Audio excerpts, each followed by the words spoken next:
political theater or progress? Take your political theater to Texas. This is not about political theater. And it was more political theater than anything. It is nothing more than pure political theater. It's pure political theater. Abdul, Donald Trump seems to think you're a gift to the Republican Party. What do you say to that? I'm a gift to the state of Michigan, God willing, and hope to win this election. And he says, if you pardon the language, you're full of What do you say to that? At least I don't let mine go in the middle of the Oval Office.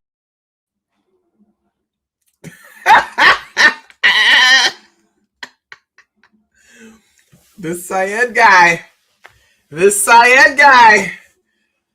he don't give a damn. Welcome to Political Theater, everyone. Political Theater with Dr. T. I am Dr. T.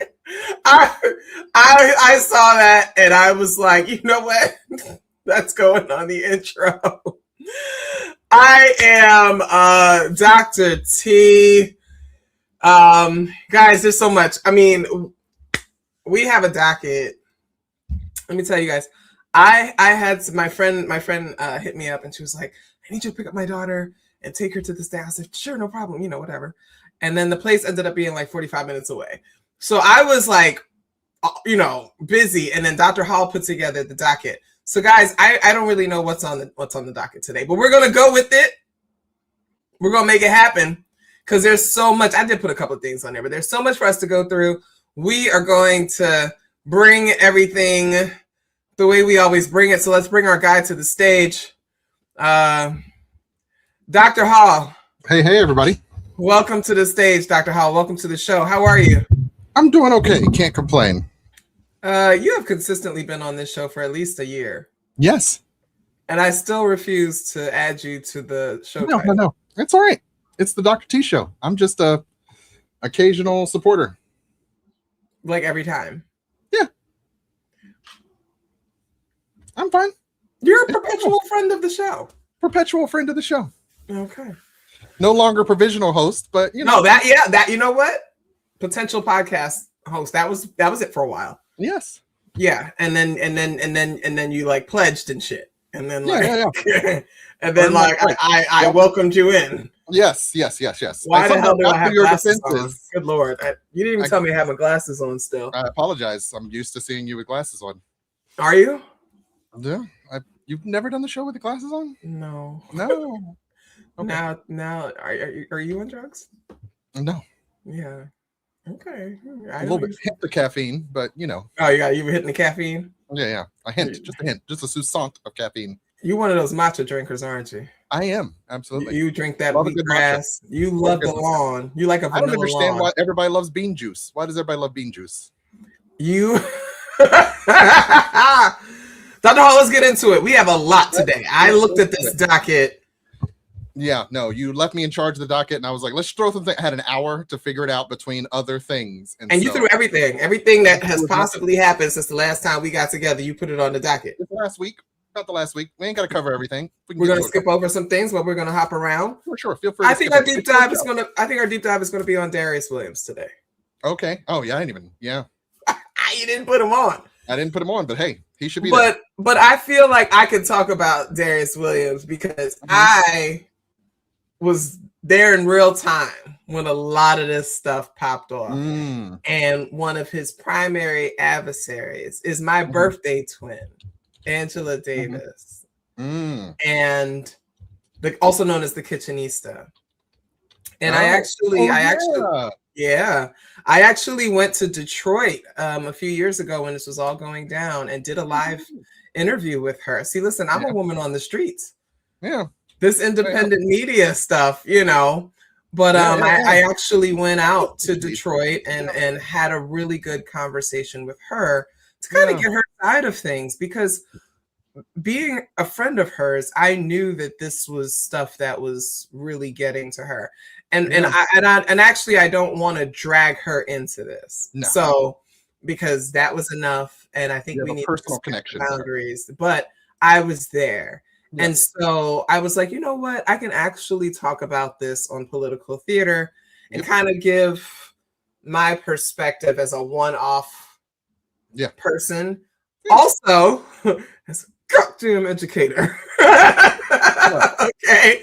As a person who's actually doing it, actually in them classrooms. As a person actually in them classrooms. And yes, people know I'm a college professor, but also I teach high school students. I teach dual enrollment. I work with the people that he's supposed to be working with, the same age group. And I have my thoughts. The education system frequently. Yeah. Guys, I'm going to put the comments on the stage because you know what? We actually have people that join in from Facebook who don't always get the YouTube experience. So, guys, I hope you're okay with me putting the comments on the stage, just so everybody can see it. Shout out to everybody in the chat. Where are you all checking in from? I know we have people from all over the place, and thank you for supporting the show. Like, you guys continue to support the show. So we definitely appreciate you. All right, listen. Me and my broken nail are gonna get into this. So first of all, rest in peace to Hayden Panettiere. Rest in peace to the cheerleader. I'm glad that you put that in there. Tell us why you put that in there specifically. Because it was devastating news. She was only 36. She's got an 11-year-old daughter. Like, for those of us who are angling towards 50 and now feel that 30 is not very old at all, at that age. The idea that someone who was on our screens, who brought people joy via the television show Nashville and the television show Heroes, that's how I was introduced to her. Yeah, how a lot of us were. Heroes was earlier. That first season, that golden first season when it was a really good show, and then when they kicked all the black people off by season 2, and it suddenly plummeted in value. But a shining part of the first season that made it awesome. And so wasn't paying much attention to her career, so did not know that she was beset by a lot of health issues and emotional and personal problems. So to hear her sudden passing was tragic. Wait, her son passed? Sudden. Oh, I thought you said son. I said, wait, did I miss a part of this story? Sudden. You weren't paying attention to me. I wasn't. Because the BX is in the house, baby. Okay, BX all day. BX all day, son. That's why I wasn't paying attention. That's why you weren't paying attention to your own. Represent for my knuckles from the BX. There you go. Sorry, I'm back. It's okay. Yeah, I'm back. I think we've covered it. Yeah. So you know what, Hayden Panettiere is. I was rooting for her the whole time. When I first saw her in Heroes, I was like, oh, she's cool, whatever. And I just really thought she was going to be like, TV Hollywood's next big star. And then she wasn't. And, I had dug a little bit deep back then too, because, I'm always curious, I'm always about the film and television. So I was a little curious about why she wasn't popping off the way she was. And she had been a child star. She was in Guiding Light. She started at 11 months old, right? I think she had a commercial as a little wee baby. And I always think about child stars and how that early stardom, affects their lives. She was 36? Heroes was 20 years ago? So she was a teenager when she was doing Heroes, right? And we all know kind of like what goes into that for a lot of people. Either you have super protective parents like a Raven Simone, who that woman never has to work a day in her life. And if she has great grandkids, neither do they. And kind of protect from a lot of those things. And then you have the other folks like the River Phoenixes, like the anyway, like some folks who deal with they aren't necessarily protected, or they're battling their parents, right? Yes, I'm hearing quite a bit of that. Why am I hearing an echo of myself? I don't know. Anyway, we don't hear it.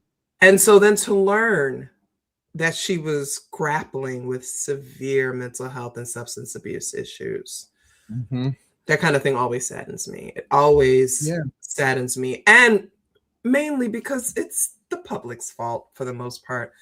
A lot of times, if you don't have the parents who have a cement wall around you, you will succumb to that. And this is also around the time when we get social media and the blogs, and everybody has an opinion on everybody. And she was affected by people talking about her body size. And I remember liking her because I was like, oh, she's like a normal size. She wasn't super thinny. She had a little meat on her. I said, okay, little girl, do your thing. And people were getting on her about that. And that got to her. Oh, so sad. I was her guitar player on seasons 4 and 5 of Nashville. She was real cool. She didn't mind me asking her shit about heroes. Oh, that's sorry. My condolences, to someone who knew her, personally. But Black people love some Hayden Panettiere. And you know what? I thought she was an environmentalist. Now, I saw that they're trying to do some balloon send-off in Houston, and they use the AI flyer to make it. And I'm like, she would hate the balloon send-off. It'll hurt the birds. She would hate the AI flyer. Using the water. But she's like Paramore for Black people. It's weird. But, shout out to her. Shout out to her. If we rock with somebody, we rock with them. Yeah. So rest in peace to her. She was in the Set It Off movie, wasn't she? She did a Set It Off. So, not Set It Off. The cheerleading movie. Which one is the cheerleading movie? Bring It On? Yes, she did Bring It On. I think it was Bring It On too. Oh, was it? She was in part 2? I only watched 1. There have been several Bring It Ons. A lot of people from Bring It On are dead now. Bring It On, All or Nothing, 2006. That's one of those cursed series because people be dying. Is it? That was the Solange one, I think. That's the Solange one. Solange was in Bring It On? Anyway, we're going to move on because I don't know why you know all of this. I got kids. Somebody else said with Solange. What the hell? Oh, she did it with... and just so everybody know, Maxine is our resident choreographer. Hey. Maxine was just in Brazil teaching people Haitian cultural dances. I mean, she's our resident choreographer here. She's our dancer. She's our dancer in residence. So she gets to dancer in residence, yeah. All right. So today is primary day. How many people knew it's primary day? Yeah. So we've got Florida, Alaska, Wyoming. Alaska and Wyoming have 7 white people between the two. And then Florida has a lot of immigrants, a lot of conservative immigrants, or first gen or second gen. The Marielito descendants are now second gen already. For those who don't know who the Marielitos are, they are the people who call themselves escaping Castro's fascism, came to the United States, settled in Florida, and are now all the white Latino Republicans. All the Blanquitos who vote Republican. Right. They are from the Marielitos. Hey, you got to get access to that white supremacy somehow. There's a little lesson about Marielitos in Scarface. Okay. I always, when people talk about, Scarface is my favorite movie, and I'm like, how do you feel about the Marielitos? What are those? Scarface is not your favorite movie. But anyway, coming in from Georgia, rest in peace to Hayden. She was everywhere when I was a kid. That was a lot. Yeah, she was all over the place. We're not even gonna. Okay, but primary day. So Alaska's primary, and this is coming from NBC News, folks. Alaska's primary will determine whether GOP Senator Dan Sullivan faces a candidate with the same name. It's Dan Sullivan Jr. And I was watching a news thing today where they were speculating. Here's the conspiracy. The GOP conspiracy is that the Dems are running a man with the same name intentionally to confuse voters, all 7 of them.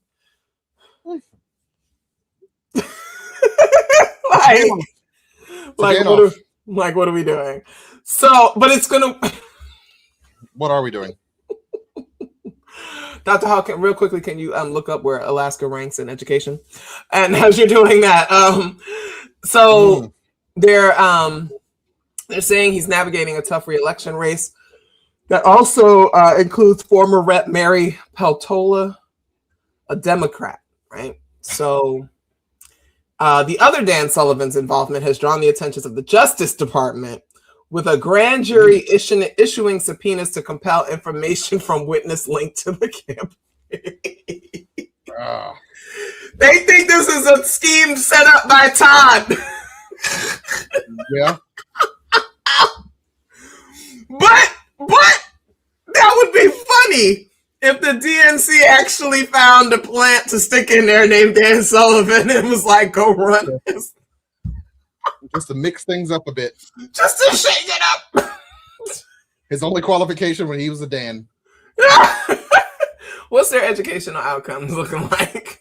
47th in overall child well-being, 49th in education. Yeah. Not good to raise kids in Alaska, according to the national polls. Yeah. So Dan, they'll have a Dan Sullivan. Just above New Mexico. Awesome. Yeah. So Dan Sullivan will be running either way. There's going to be a Dan at the top. There's going to be a Dan there. Let's talk about Florida. Florida had its primary for the governor race. Anybody here from Florida want to weigh in? Representative Byron Donalds, one of my favorite Republicans, to hate. I love hating him. He was endorsed by Donald Trump. He is the top Republican contender to succeed. That's so funny. Term limited GOP Governor Ron DeSantis. So Ron DeSantis can't run no more. Oh, good. It's over for your boy. It's possible that we can escape the vacuum that has been Ron DeSantis. It's over for your boy. But Byron Daniels is just as bad. He just happens to be black. Yeah. He's not going to win because he's black. He's not going to win because he's black. Well, I mean, it's a lot of racism you got to pile through to get to voting for him. Like, can you stomach that? Miami Cubanos do not like. Let's keep it 100. Okay. Yeah. And I remember a few years ago I was looking into the black conservative vote, and a lot of it comes out of Florida because of all the immigrants. A lot of Haitian conservatives, Jamaican conservatives, Trini conservatives, like a lot of folks that are coming from the Caribbean that settle in Florida tend to lean conservative. So,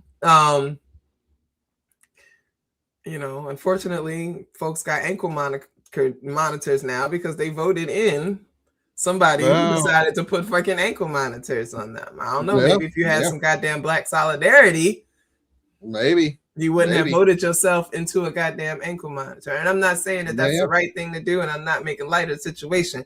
But come on, we're talking about leopards eating faces. I was going to say that leopard was coming for you too. Come on, okay. But Byron got a $10 million campaign donation. I don't know if you heard about this. Ken Griffin gave him $10 million. He's a Republican mega donor. Gave $10 million to boost Byron Donalds' bid for Florida governor, and it is the biggest contribution to date that Donalds has gotten. For people who don't know, let me show y'all who I'm talking about, because some people may not have the name recognition, but I want to show y'all who I'm talking about. I'm talking about this Republican. Maybe he looked familiar now, because this man is an enemy of the people. He really is. Like, I cannot stand like black folks like him. Like, they are traitors. They are traitors to our people now, their ancestors, everything. And I don't care people be on some, people can have whatever, political views they want. Yes, they can. You have the freedom. I absolutely respect your freedom to have those political views. I don't have to respect your political views. Okay, so he's actually the top contender, and he's going to lose. So, you know what? Florida might actually end up with a Democratic governor, which they so desperately need. I mean, I don't put a lot of faith behind the Democrats because they're a useless party, but Florida needs some help. Everything that's been happening with the school system is awful. They're going to end up like Alaska, from the public schools to the colleges. And it's crazy because, remember, Black people live in Georgia, Florida, and Texas. When it comes to the South, the majority, right? So Georgia, Texas, and Florida combined have 1/3 of the U.S. population, Black population. I'm gonna say that again. I'm gonna say that again. 1/3 of the black, or is it 1/3 or 1/4? I think it's 1/3. Was it 1/3 or 1/4? It's somewhere in there. It's in between those. It's a huge, either way, whether it's a quarter or a third, it's a huge chunk of the black population lives in just those 3 states: Florida, Texas, and Georgia. And again, Florida is a big mix of immigrant black people, first-gen black people, second-gen black people, whatever, people who have strong ties to their native countries or whatever, but also, quick deep dive, because a lot of people don't know this, Dr. Hall. I didn't realize until recently that a lot of people were not aware of the impact of the transatlantic trade. Not just some people went to the Caribbean, some people went to the South, blah, blah, blah. No, they were exchanging people between the South and the Caribbean regularly. And so a lot of the influence on African-American culture in Florida, Louisiana, Southern Mississippi, Southern Alabama, Eastern Texas actually comes from Caribbean folks over 200 years ago. Coming in and so, you know, when I hear African American, I'm like, you might have closer Caribbean ties in your lineage than you realize because of those exchanges. So when you know, I hate when people start talking all this FBA delineation nonsense, because it's like a lot of you, if you actually started digging into your history, you're going to see immigration. Okay.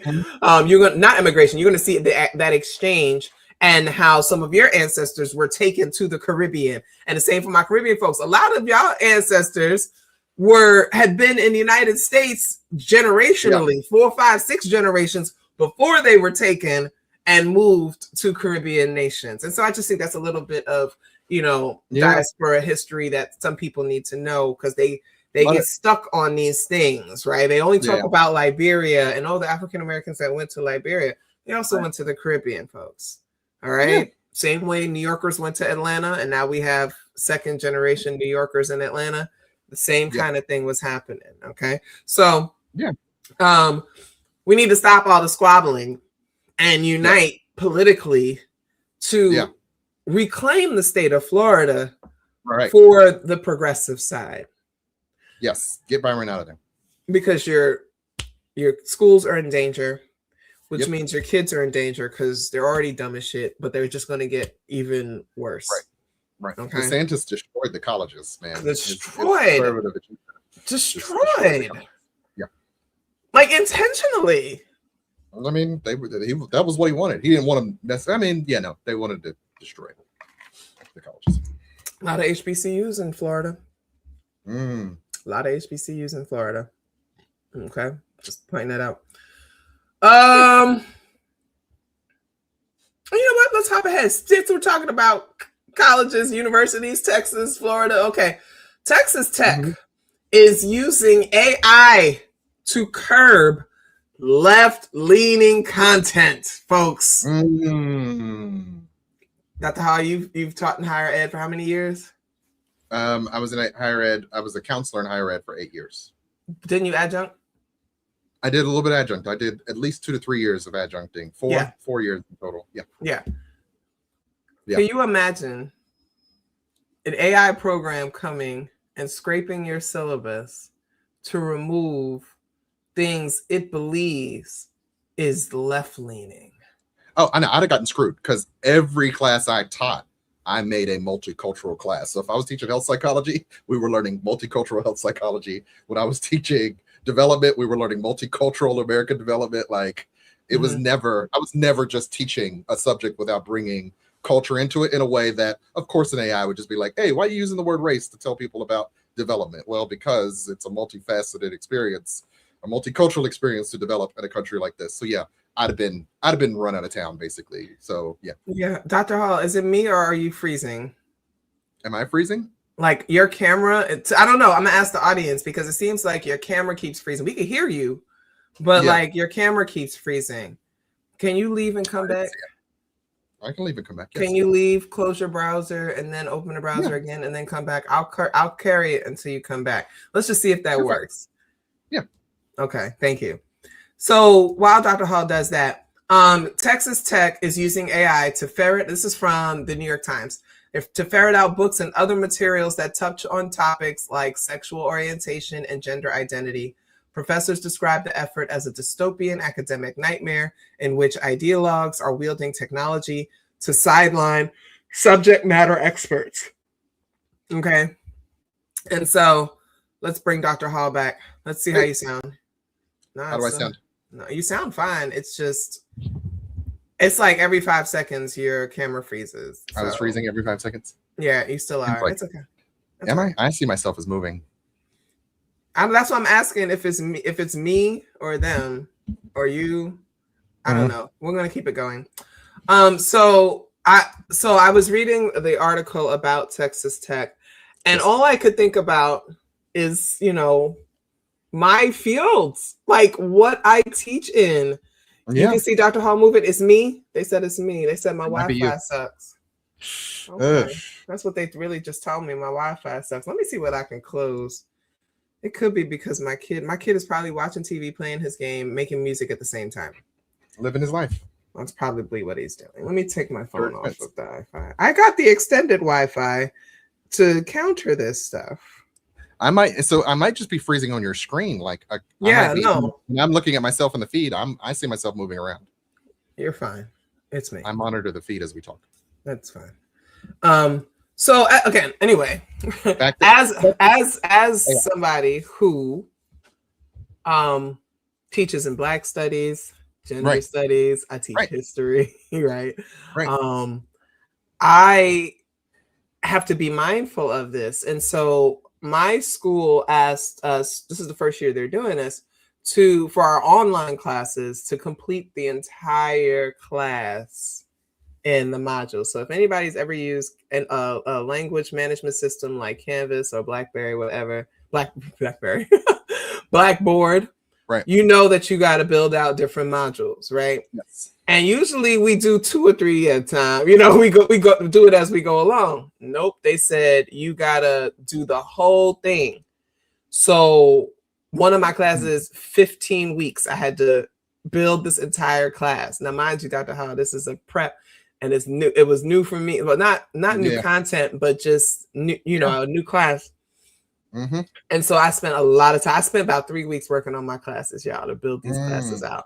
Why? Because I don't rely on AI to do things for me. I actually do it myself, by hand, my own mind. Now, I'm not going to lie to y'all. Our system and Canvas does have some AI technologies that are helpful. And I'm going to say this because I think, I talk about, generative AI a lot because I don't like when people use it to pretend to be writers, pretend to be artists, pretend to be musicians, et cetera, et cetera. Like, you're using AI to write a social media post. I need you to go to hell. No. However, one of the things that I like, for example, is when you hit the accessibility button, it checks all of your photos to add alt text to it. And you can say, generate the text, and it does use AI to do that. And I had 101 photos that needed alt text. Yeah. And so I did it, and then I went to check. I was like, this is really good. And so I accepted it. 2 minutes, right? Yeah. AI like that, thank you. Because I have Alexa, I have Siri. Shut up, Siri. I have all those things. I'm not against those things. I know we use artificial intelligence. I know we do this. Yeah. My issue is the generative AI that is destroying our brain cells, destroying humanity, destroying the environment, right? Mm-hmm. Harming community. That's what they're building these data centers for. So anyway. Yeah. And I'm very against political censorship, right? So, we just talked about Florida destroying its colleges in part by trying to graft a conservative agenda on top of, and so they literally dismantled a school. And I had a deep dive at some point on Santa Ono, who was formerly the president of University of Cincinnati, tried to get a job down in Florida and ended up he ended up losing the job midway through the process. He was their top candidate, but because he had made statements about DEI in the past, they were trying to dismantle DEI at this school. They ultimately fired him or did not give him the job, and he is no longer even in the education sector anymore. He had to leave the country. But like the idea that, conservatives feel like reality has this liberal bias and academia has this liberal bias, so they're going to brute force conservative values into academia. And to me, that's the wrong way to. It's not how education works. Bias is bias for a reason. In my own state, we had DEI measures that were placed over colleges. They eliminated like all of our culture centers all across the state because out of fear. And I actually know a professor who's been fighting the DEI, the anti-DEI push, and actually has found, has essentially forced them in court to say that they were very preemptive. They did it before, before Trump even wrote. A lot of people were complying in advance. Right. And so it becomes toothless then that are you closing these places because of a political pressure or legality, or are you just doing it because you never really wanted to spend money on that stuff in the first place? Well, exactly. That is exactly what has been happening all year at so many on so many colleges and universities. They didn't want to have this shit to begin with. Right. And they felt pressured because George Floyd was, you know how many of these institutions resented that? Because here's the thing. We were protesting long before George Floyd was killed. We've been protesting. Black Lives Matter came about in 2013, and we were in the streets in 2014. So we have been pushing for this same issue. Yeah. But because of COVID and people being at home and wanting to go outside, they blew up, folks. They blew up this George Floyd thing into something that could not be denied. And so all these companies, all these institutions went along with this performative DEI. We're gonna build this anti-racist system. We're gonna do this DEI training. I made a lot of money. Yeah, as a DEI facilitator. Okay, I was able to buy my house, Dr. Hall. Like I made a lot of money. I mean, I'll take it back even further because I was started college in 1995. Yeah, you old as shit. I am. The fact that I don't have that many grays betrays that I'm not really that old. Use the big one. I'm old. Anyway, and they were trying to remove the African American Culture Center way back in the 90s, late 90s, early 2000s, and trying to adjust, take those funds, move them elsewhere. It's just somebody signing an executive order gave them permission to finally do it after 20 years of trying to dismantle the progress that had been made by people in the 70s and 80s by creating those culture centers. So for me, this has been a long road of them trying to divert attention away from the need for these cultural supports that I would not be here without. If I couldn't duck into the African American Culture Center and get supported through the PWI experience, I don't know that I would have survived. Okay. So I personally feel very strongly about this interference that keeps happening and the idea that they could break academia irrevocably by doing this. Wow. As an assistant professor of Black Studies, I feel 1,000 times worse, right? So y'all take the energy that we just got from Dr. Hall and amplify it by 1,000. Because the Black Studies scholar right here is furious at what has been sweeping the nation. Northwestern University just said that they were shutting down their African Studies Institute. Now, I want everybody to be clear. The African studies is distinct from Africana and African American studies, right? Yeah. African studies tend to be dominated by white men. And that's why this is funny to me, because you got a white man running, leading this shit, and they took his money, took all of the work that him and his people had done to preserve the representations of the origins of civilization, because don't get it twisted, that's where civilization and humanity began. It's scientifically proven, right? This institute is the oldest in the country and has spent so long preserving African cultural history and like such an important thing. Now that doesn't mean that of course we lean into African studies. What they find, we find. We have different interpretations of some things, particularly as Afrocentric scholars, because we are looking at things differently, but their research is incredibly valuable. Absolutely. So, of course, all the racists are just like, well, I know a guy with an African studies master's. He's serving my coffee at, all of that kind of stuff because they're just ignorant, right? But this is troubling me, not because I'm worried about job security on my end. I'm not. I'm gonna be honest. I think where I landed is pretty steady in their commitment to, Black studies as a discipline.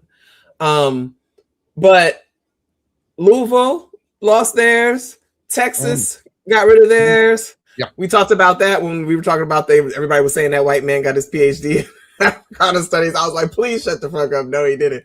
But they end up then getting rid of the department.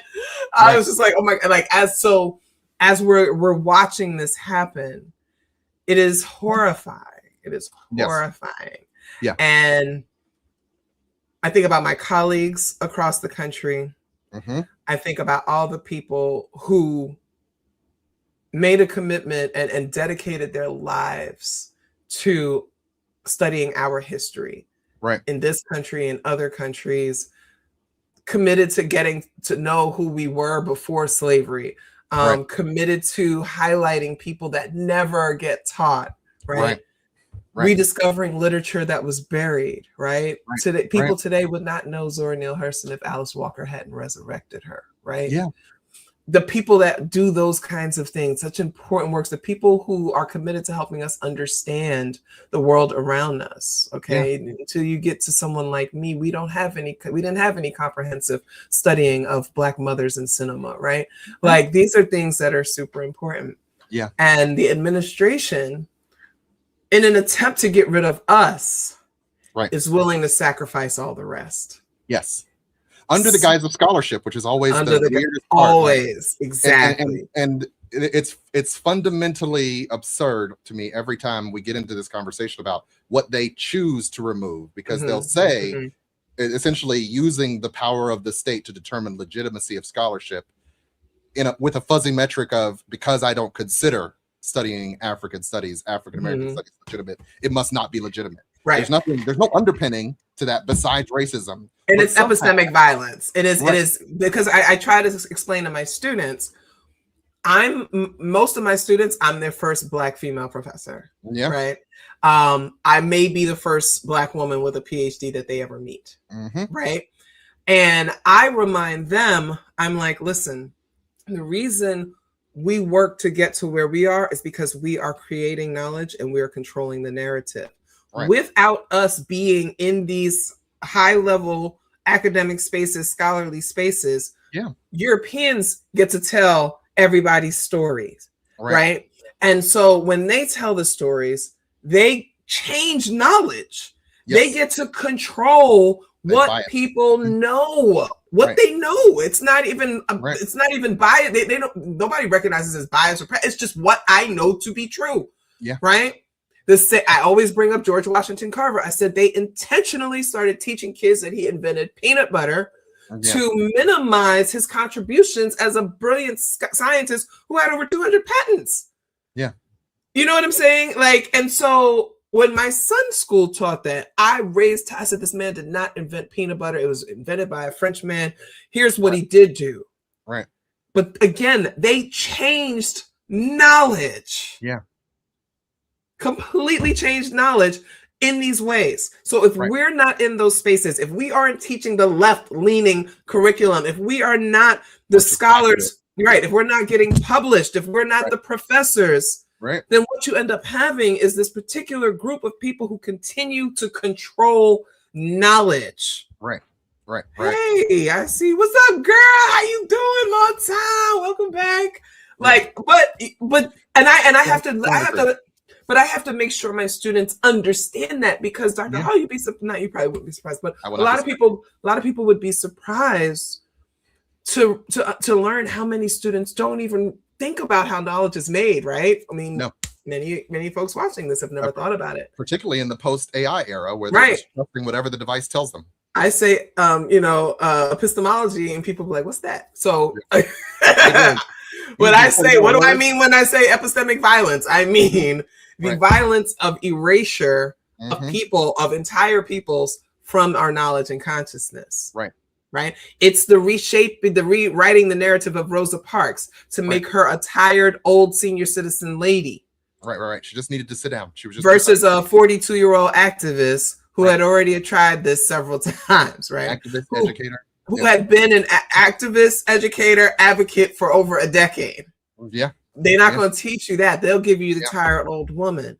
They'll give you the part of the I Have a Dream speech that says, one day my black children, white children, whatever. They won't give you the part where he says, and the Negro will be, there will be no rest until the Negro is granted his citizenship rights, right? Yeah. Where he spends half the speech threatening white people, we about to take to the streets and blow your shit up. They never let the kids read that part. He just wants people to hold hands and be happy. They never let that happen. So when I see something like they're using AI to scrub content, right?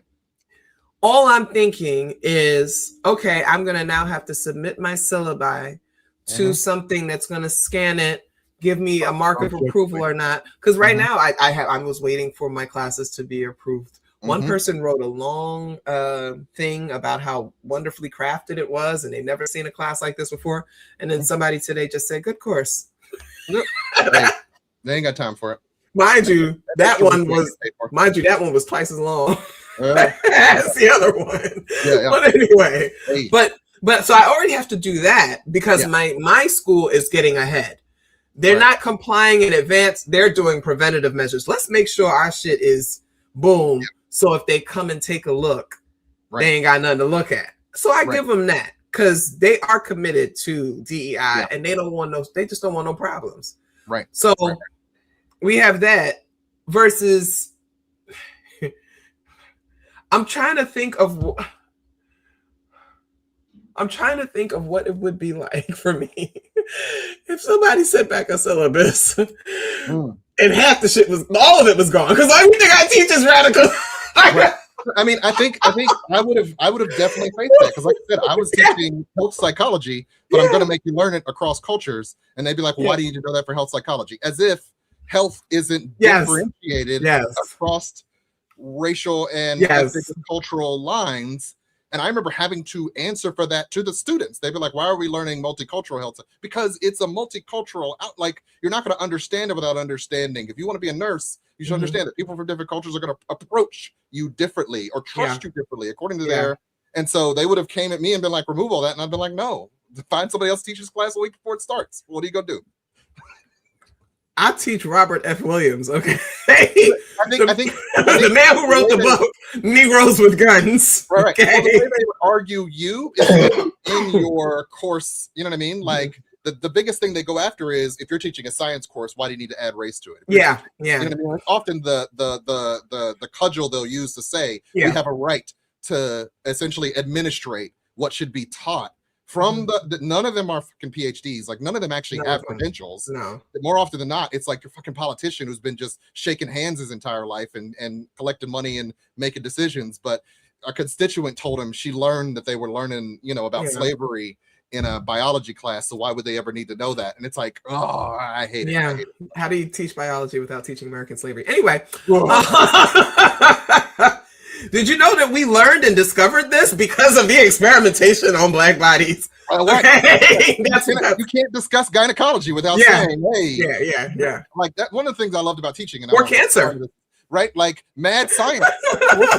We're doing crazy things, and we get some really good information out of it. But it was mad science if you look at it from a 2026 lens. Like we were hurting people. But also, I want y'all to see this too. Because this is tied in. So I don't know if people know that Texas adopted this thing called the blue bonnet thing. Well, hold on 1 second. I'm gonna share my screen because I want you all to see this and hear this. Okay, hold on. Let's go back. It was somehow even worse than Texas's Bible-heavy public school curriculum and dumped it just 3 days into the new school year because it was somehow even worse than advertised. Here's what happened. In 2024, Texas Republicans greenlit Bluebonnet Learning, a reading curriculum that treats some Bible stories as fact and turns public school lessons into something resembling Sunday school. Texas even pays school districts extra money to use it, which is why more than 300 districts, a quarter of them in the state, accepted the offer. And then Texas had to pay millions of dollars because the curriculum contained thousands of errors, but that's a separate story. But here's the thing. This garbage is now spreading beyond Texas. The Montezuma-Cortez School District in Colorado wanted to copy an education reform program that appears to be working in Houston, Texas. But that program apparently came with the Bluebonnet curriculum. At least one school board member admitted he didn't know whether Bluebonnet was evidence-based, whether it met Colorado's academic standards, or what to think about its Bible-infused lessons. Those seem like useful questions to answer before giving the curriculum to teachers. But after parents pushed back, the superintendent promised the district would remove all religious instruction from those lessons. Great, problem solved, right? No, not even close, because once classes began last week, teachers and board members discovered other problems with Bluebonnet, including a lot of AI slop and several irrelevant lessons centered on Texas. Okay. So I thought that was a good example to kind of just have the larger discussion of what I've been seeing in as reported this week from people about AI and AI in the schools. I think I have a bunch. I'm going to see if I can pull up the photos that I had. But Bluebonnet was this, or is this curriculum that contains every effort to legitimize the Bible, right? Now, I just want to remind people, and maybe folks not from the United States, we're supposed to have a separation of church and state. So it's in the Constitution. It's in the Constitution. But I'm not going to assume everybody's read the Constitution. So just as a refresher here, because we all about education, Dr. Hall. There's supposed to be a separation of church and state. We were very clear about it. I said it several times. Why? Because they came here because religion went rampant where they were, and they were like, even though the Pilgrims were religious zealots, they were like, we don't want to do that again. And here we are, 200 years later, right back at church and state. Yeah. Hold on. Let me see if I can share this. I'm gonna share this. So this is some of the things that I saw related to AI and education, Dr. Hall.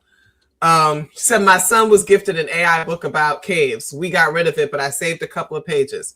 Other animals that live in caves include raccoons and blind salamanders. Some of the most common animals found in the caves are stalactites and calcite, while others are caves. So the most common animals are caves.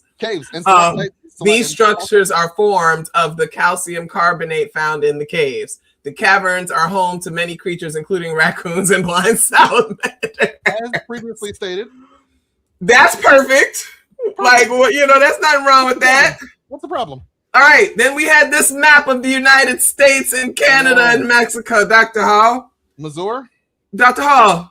Cenited territory. Vinny over? Aranta. I've never been to Aranta, Canada. Yeah. Calgary in Aranta. Malfrenta. There you go. North Dakota. And South Dakota and North Dakota. Nebraska. Hey, Oklahoma. Oklahoma. Oh, that sounds like something you. So what happened with this? So what happened was this. This was a school, I believe it was Tennessee, and something like that. And they had to the parents had to pay $10 for these new planners that that they're using for the schools. Yep. And these were some of the things that they found in the planners that all the planners had been they used AI to generate it. And so these parents filed a complaint and were upset because they're like, I paid $10 for this AI slop. Look at everything that's wrong, right, Dr. Hall? They had what was it? Oh yes, let's look at our solar system. So the sun, the sun is only 94.5 million miles from the sun, from the Earth. But then Earth, the max distance from Earth, they put 98.0 million miles. Why would the Earth be 98 million miles away from the Earth? Oh, yeah. I mean, you see. Okay. 195 kilometers from the same planet. but we've been spending all this time trying to go to Mars when it's really Mark. That's probably why we can't get to Mars and settle in, because we're supposed to be on Mark. We're supposed to be on Mark. There's probably luxury housing on Mark. Yep. They're not telling us about Mark, Dr. Hall. They don't want you to know. They don't want. Put it on. They don't want you to know about Mark. It's been Mark. They just dropped game when they did this. AI is exposing the government, because AI just let us know there's a planet named Mark.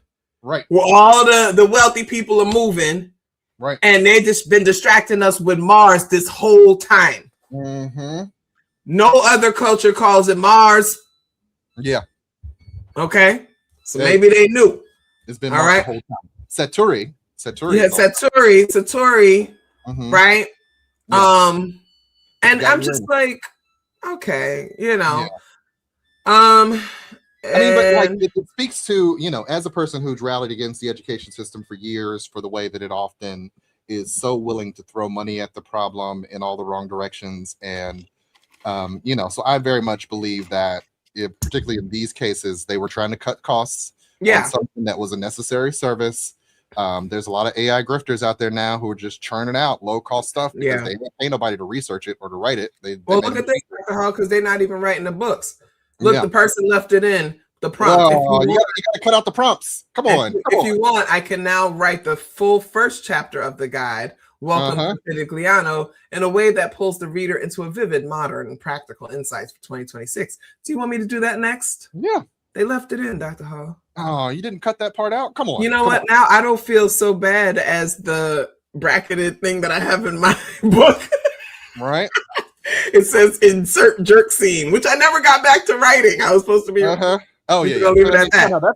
That's what writers do. That's what writers do, though. At least I'm like, yo, this is authentic, y'all. It's not AI. I left out an entire scene. Right. Here, that's normal. That's normal first draft stuff right there. This is nobody edited. Take out your AI prompts, please. Like the least you could do. This person posted that they were having a great convo with the guy. Then he responds using ChatGPT. He says, "Sounds like your family tree has a few branches, but that's dope. I have bracket number siblings, and my parents are from bracket place." That's I mean, if you're gonna do that, tell the AI where you're from. It'll fill it in automatically, right? He didn't even bother. He was trying to be fast with the text response. He didn't want to have too long of a delay then that she could figure out that he's using AI. Everybody ain't got game. That's what I've learned. So then we had that. And then I felt bad because this woman who created this artist platform called Kara, she's upset because somebody posts in R defending AI art. I'm on a lot of Reddit. I hate that there's a subreddit for that, but it says I scraped all of Kara, an anti-AI art platform. It was a fun project. Happy to answer any questions here. Yeah. Some statistics: just over 12 million works in total. 12 terabytes worth of images, on average 2.3 images per post. And he said the total cost was just under $10 for the entire scrape. That's all it costs to steal all that artwork. Yeah. I mean, when people say AI is inevitable, it is in part because there are so many agents working against those of us who create to feed the beast that is AI. And so we're not just fighting the corporations, we're also fighting the common man. There was the story that just came out that Amazon pretty much has a whole, center for cutting books up and digitizing them to try to be at the forefront of the AI war. So it's going to be harder and harder for those of us who create to keep our things away from AI. But I still believe in the purity of the human imagination. We will always be ahead. The AI is never going to be as imaginative as we are. It can fill in some gaps. It can do some things, but it'll never quite meet what a human experience is. We are such complicated creatures. Yeah. And then they had that old fake periodic table of elements. It was just so bad. And this has been happening all over, right? Yeah. And so every time I log on, my algorithm has some mother posting screenshots of AI being used in her kid's class, or some lament, I can't believe they're using all this AI for this stuff. One mother was saying that the teacher made AI images of all the students. And the mother was like, "Did you ask permission to run my child's image through AI, right? So we got these teachers wilding out, and we'll get into that in a bit. All right, so let's get a couple of quick things. Oh, just real quick, John Ossoff dragged Donald Trump to hell, and I just want to show this clip real quick. Hold on, let me get my stuff together. Let's do it. Yeah. All right, here we go. Anything illustrates the times more aptly than that the draft-dodging crook president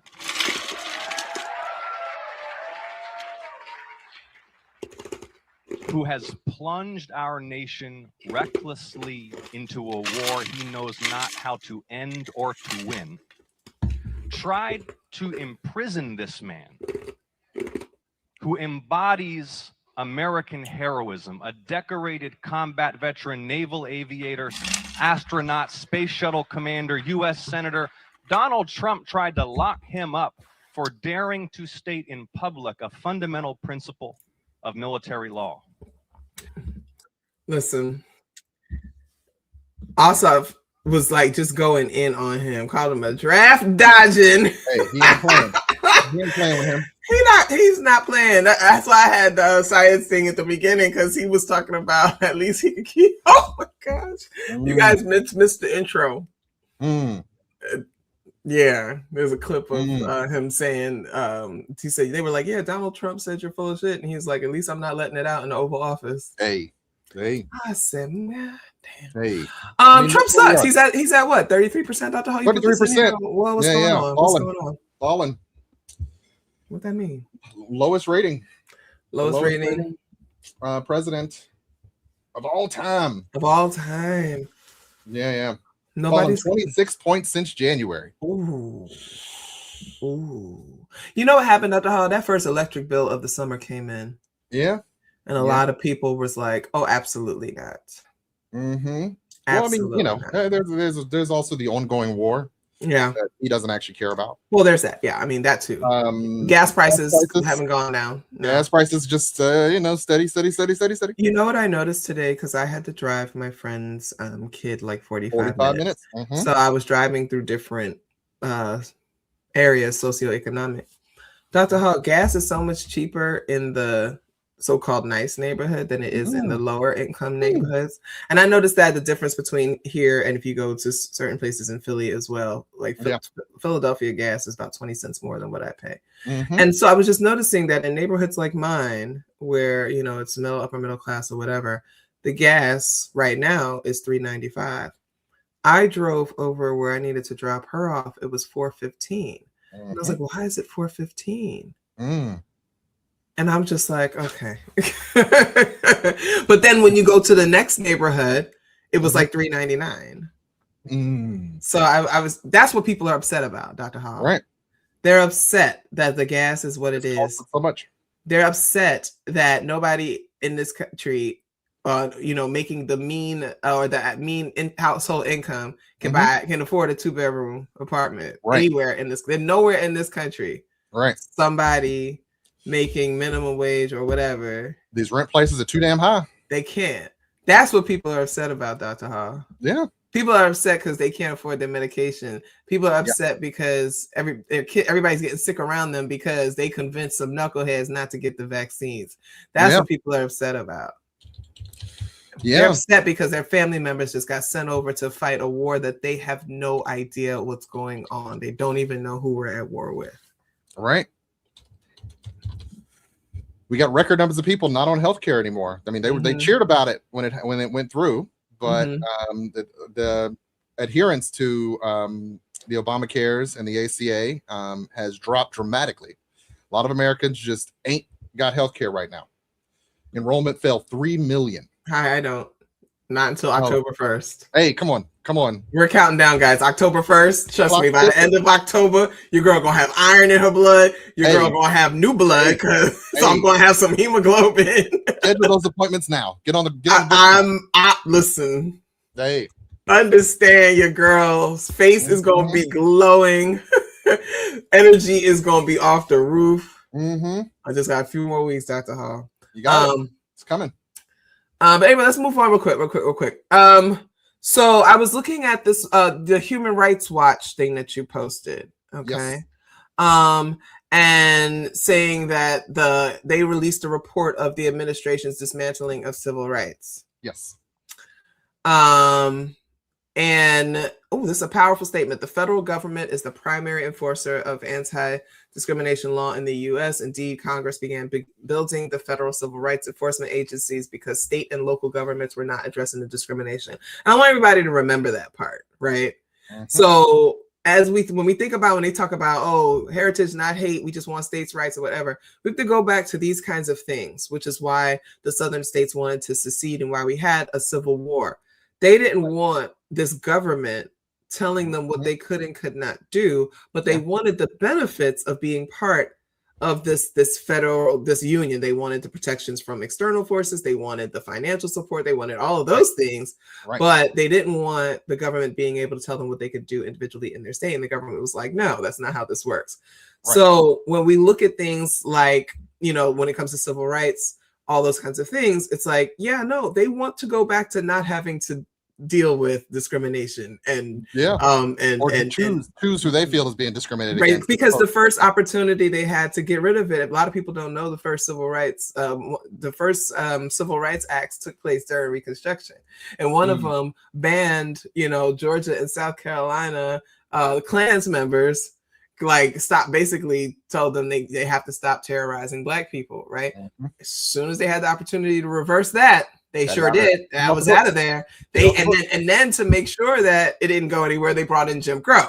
I try to tell people, I'm like, Jim Crow took place because these southern states had been forced to be nice to Black people during the Reconstruction. And so just like voting for Trump to ensure that someone like Obama never gets back in office again, that's what they did in the late 1800s, early 1900s, was a complete backlash to this country daring to treat Black people equally. Okay? Black men could vote back then. Okay? And they did. Black men ran for office and were in office. Okay? At least a dozen Black men served in elected office during the Reconstruction. That was too many. Too many. Okay? Yep. 3,000 schools were built, educating hundreds of thousands of Black people. Too much. Right? They're asking for too much. So that's exactly what we are seeing now with the Trump administration being what it is. It is their reaction and overcorrection for what they think went wrong.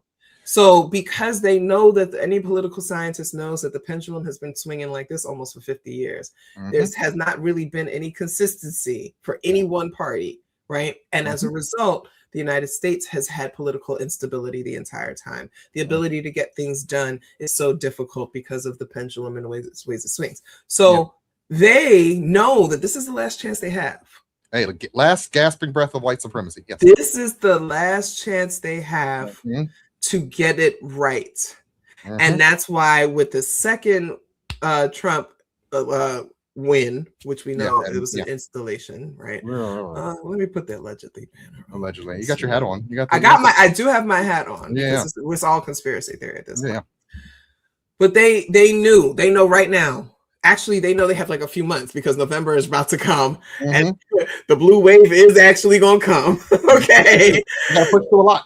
We've already been seeing the blue wave, not just the blue wave, the fucking commie blue wave that's been coming through. Socialists. Them goddamn socialists are just like, I was just thinking that, the socialists still have a gender problem. That's why. That's why Han didn't just win like she should have won, but they just brought in the Black man who dropped out the race and brought him back because he's a bootlicking centrist corporate Democrat. And so David, he's probably going to win. Well, no, he did win. He won over Han because she's a woman, but she had been leading by like 20 points the whole time until the establishment Democrats came in, put money into him, yanked him back into the race. Hold him back into the race. And forced him to basically run so that they say they have a shot at beating the other person, the Republican. This is what the Democrats have been doing. The Democrats have been doing dirty. Okay, every time some people align with, I was like, no, y'all have to see what they're doing, Dr. Hall. They are funding the candidates that are conservative enough for them, right, to go and try to defeat the people who are actually progressive, the people who are actually talking about freedom and liberation and equality. They don't want to bust up that establishment. They're like, nah. We know, and for them, I mean, on one hand, they're right. They're like, they know these white conservatives are not going to vote for those kinds of people to support them, right? They know they call themselves Democrats, but they're still conservatives. They're not going to vote for these people, right? So the DNC has to come in and be like, yeah, no, here's a safe candidate that you can vote for, so we can get back this seat that we desperately need. Okay, I get that as a political strategy. I just think it's weak because I think it flies in the face of what the people are saying. What the people are coming out to vote for these socialists. Okay, like they're getting 49, 50, 51% of the vote. This is what people want. At least the people who care enough to vote, because the apathetic folks that stay home, they don't get to talk. Right. But of the people who do go to vote, we have situations where the majority are saying, no, we want this type of progressive person. Yeah. And they will come out in they'll come out for that, right? Yeah. But if you keep doing the same thing, they're gonna stay home. They're not gonna. But then here comes the DNC with their meddling bullshit. Status quo, and that's why we don't get nowhere. That's why Kamala lost. That and she was half black, half Indian, and a woman and a first generation immigrant. What? Yeah. Dr. Hall, I'm sorry. I know. Yeah. I know we talked about this so much on this show, but I just cannot believe that these dingbats thought a half black, half Indian, first generation immigrant who went to a HBCU and is a woman and is black. I have to say that again. Voiced into the campaign late in the game because Biden... They do it. No, forget the late in the game. Why did they ever think that was going to win? From the people who stormed the Capitol, the people who lamented the loss of Donald Trump, they was going to vote for a half black, half Indian, first generation HBCU grad woman who didn't even have her own children. Because you know that matters to them. Sorry, I have my hanger got caught. But that matters to them. Yeah. Right? So what were they even thinking? What were they thinking? I'm sorry, we went off a little bit. We went establishment enough that they thought, you could sneak her in. Yeah, so anyway, Trump has been working, his administration has been working diligently to dismantle the Civil Rights Division. I heard insiders were saying they pretty much have no staff, so they've effectively given it up, and that they're not interested in investigating any cases that are involved with racial bias, gender bias, anything. They're not against white people. They're not, unless it's against white people. All their resources are going towards understanding why and proving that white men are the most discriminated against group of people in this country. That's all they're focused on. Yeah. If you are experiencing discrimination as a white man, we are here to help you. Mind you, they didn't say nothing about black, Indian, Asian. No, you've had your time. Nothing. They've had their nothing. Time. They said, if you're a white man who feels persecuted, come on down to the civil rights office. Right. We got you. With the laurel and hearty handshake.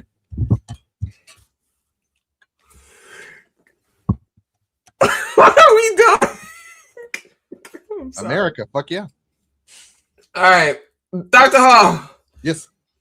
Did you do cocaine in college? I never did cocaine. I've never done cocaine. You were not a member of Sigma Chi and Delta Upsilon fraternities running cocaine rings out the school. Running a cocaine ring out of the frat house. Yes. It just Dr. Hall, what happened? What happened, Dr. Hall? It was just uncovered that 13 students were arrested and charged for running a cocaine distribution ring out of the that they were running packs from Philly and NYC down to Penn State University.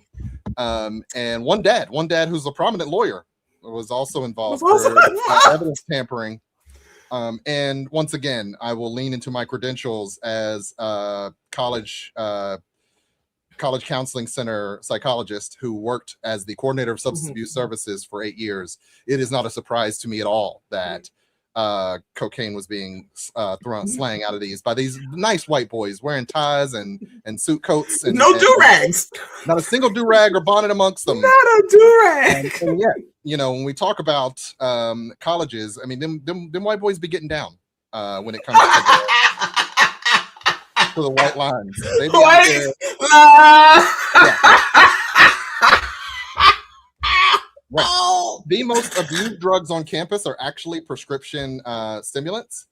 And so what's the difference to just go right next door to cocaine, right? We be right next door. Take a step up. Right. Yeah. Listen, so, yeah, I dealt with it on campus. I know how much it is, and we act like these nice white kids aren't doing anything. Drugs is always criminalized as brown and black people. But we appreciate your teetotaler life as a resident druggie who has done almost every drug imaginable. You experimented in the past. Okay, and I'm doing it now. Distant past. In the distant past. Okay, you've experimented in your lifetime. By the way, there's cannabis in here. However, I live in a state where it's legal, so there we go. Yeah. But back in the day, when I was hot in the ass, they're never gonna monetize me. Going to school with them. I learned early what drug use among young people really was like. And you know where I learned this first, Dr. Hall? Where'd you learn it? Boarding school. Where I was one of 2 black girls in the freshman class. Among the elites. I'm coming from the Bronx. She's coming from Newark. It wasn't us bringing the drugs in. Absolutely not. And that's what now of course I grew up in the hood. You know, I've smoked and drank and all that stuff. I've seen and done all of that stuff early on in life. You know, could write a story about every wild ass experience I've had in experimenting with drugs. But I don't know why I'm telling all my business right now. What was I gonna say? You knew who were bringing the drugs in. Yes, there. Thank you. It wasn't us. Yeah. And because I grew up around like everybody smoking weed or whatever, so I didn't think that was a big deal. They introduced me to dipping, like putting the tobacco in your. They were the first people I saw to do that. We used to sneak behind the pizza shop across the store to go smoke our cigarettes. Right, that's when I started smoking Marlboro Lights. I was like, wow, yeah. White people wasn't menthol in the sight. I said, nigga, this is dry. What are you doing? When I finally had a Newport, I thought I was gonna die. I was like, wait, black people smoke these up like a pack a day? I can feel it slicing my lungs. But anyway, we were doing all of that in the high school. And then one day I just saw somebody, she just took out a little thing right in front of me. Yeah. That's all. What? Yep. That's what they be doing. And like it was nothing. Like it was nothing. Yeah. She was, and then you want some? Ready to go to class?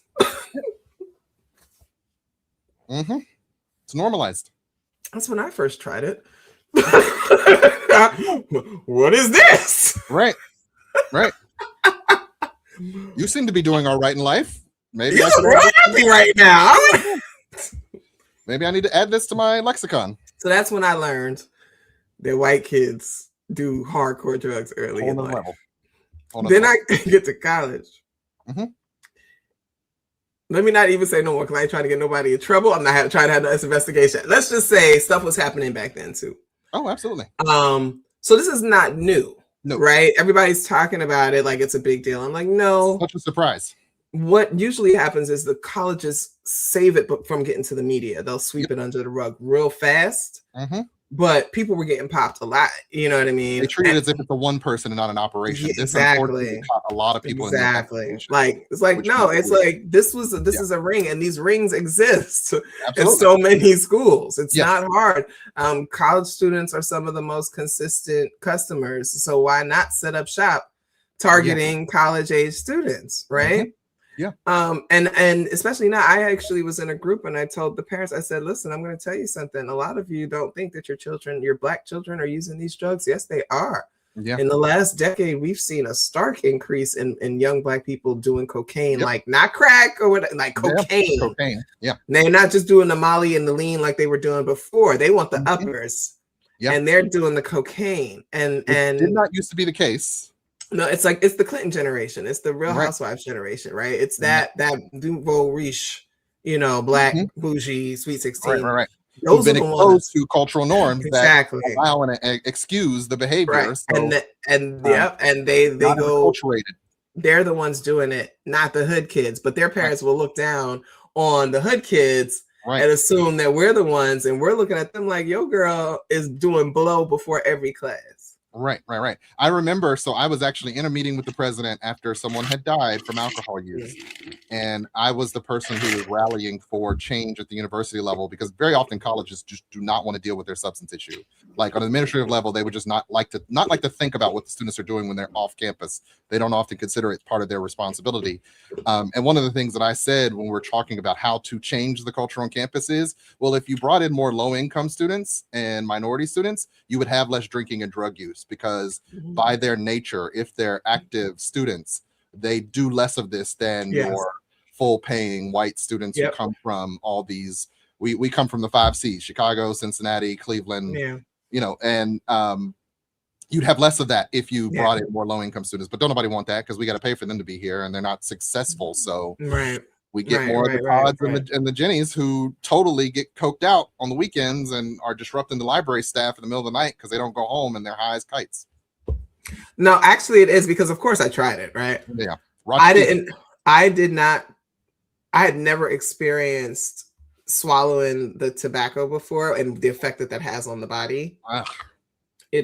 It immediately disrupts your I was projectile vomiting. I was like, how the fuck do y'all do this every day? But it's absolutely disgusting. But some of our memas used to do it too. All right, Dr. Hall.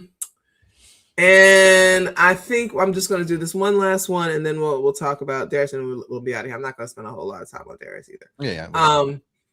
So last time we were talking about this idea of Black men hanging themselves from trees, or Black people, right? And we were talking about that, and that's been something I've been kind of passionate about, or whatever, blah blah blah. Well, there was a Black man in Raleigh, North Carolina, who actually hung himself from a tree. And it's not on no I told you so shit or anything like that. No. I'm not coming from that. I'm just saying all I had been asking people to do is to allow for that to be a possibility. Right. I'm not saying your first thought can't be lynching or some kind of external violence. I'm not saying that. I'm just saying allow it to be a possibility that Black people hang themselves from trees, because we know for a fact that they do. Yes. And it's not about cultural heritage. I actually had a friend of mine respond on my Facebook saying that when he was in his darkest period, he was going to take his own life, and that's what he was planning to do. He said, because he knew it would work and whatever. And he's like, we do. He's like, at that time, you're not thinking about your culture or heritage, anything like that. You just you're thinking about escape and the quickest way that I can get this done. And so that's why I was like, you know what, we have to allow for that. We have to allow for Black people to do that, right? And we're allowed to be skeptical, but we're allowed to be skeptical. Some people are suffering with their mental health, and that they see it as a way out. And while the unfortunate part about suicide is always that you were left with more questions than answers. Because the vast majority of people do not understand what it is like to live with suicidal thoughts and ideation. But we can't allow it to every time vicariously traumatize us with the historical problem, when there might be a on the ground, this person had a legitimate issue that they were dealing with that unfortunately came to that end. And so we have to be able to hold both truths at the same time. Yeah.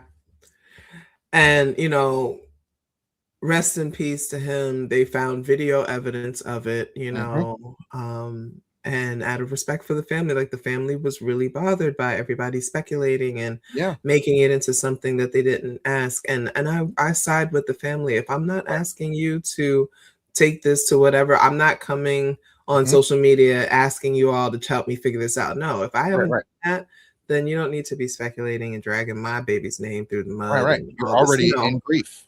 Well, I'm already grieving. And they knew that he had mental health issues the same way Trey Reed's family did, and they got those text messages. So we know that this happens, and it's sad. And I just, all the Black people who have taken their lives this way, like, people erase you. I honor you. I see you. I know you are here because people have tried to erase the fact that this happened. And so I just think about all those spirits and all those souls. And we need to leave space for Black men to have serious depression and distress and pain, and that more help and support is always needed, and that, you know, these tragedies it's so hard to understand. And once again, the social media knee-jerk reaction to fill in the ambiguity rather than sitting with the tragedy and allowing yourself to grieve and mourn and not feel like you have to know, you have to do something. Like, it's a very private matter. It's a very personal matter. And we have to leave space for that. Yeah. So let's talk about Darius Williams, and then we're gonna get out of here. We're not gonna be here all day because I need Darius Crooks. I need a cookie. Hold on. So I'm gonna show you Darius decorating. This guy. Classroom.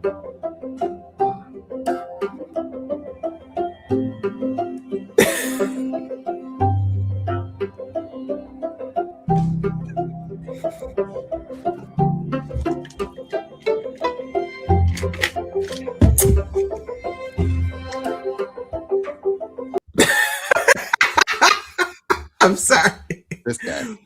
That's a video of him decorating his class. Now we're going to get the video of him teaching the class.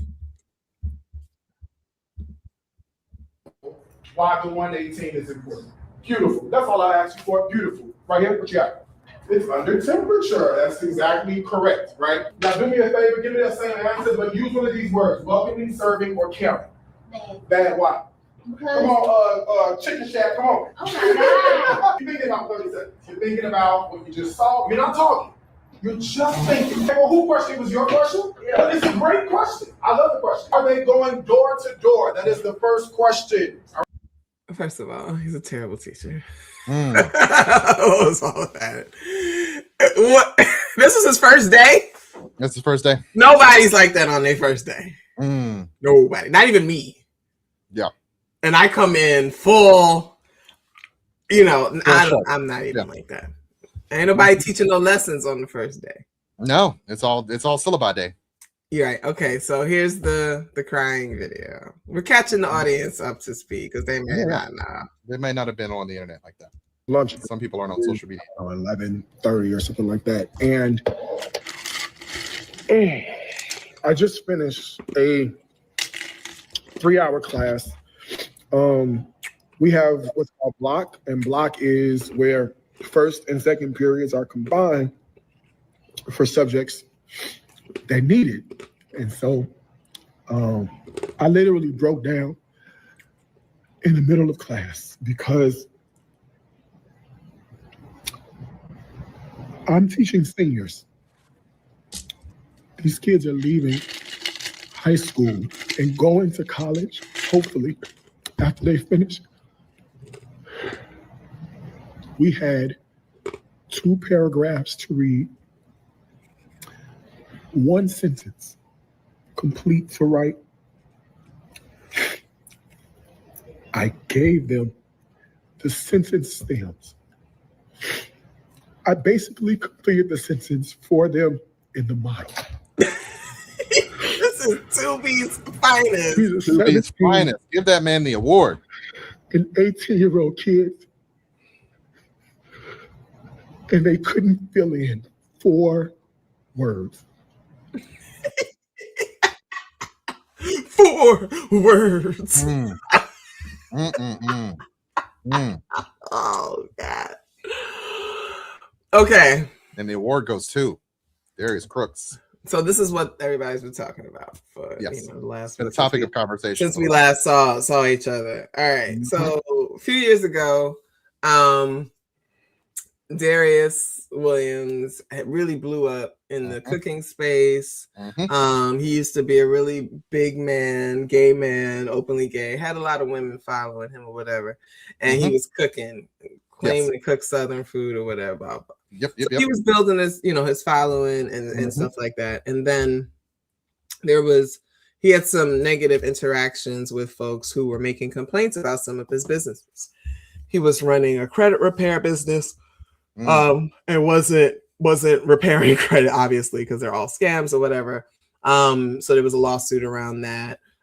He had these restaurants he would open, they kept getting shut down.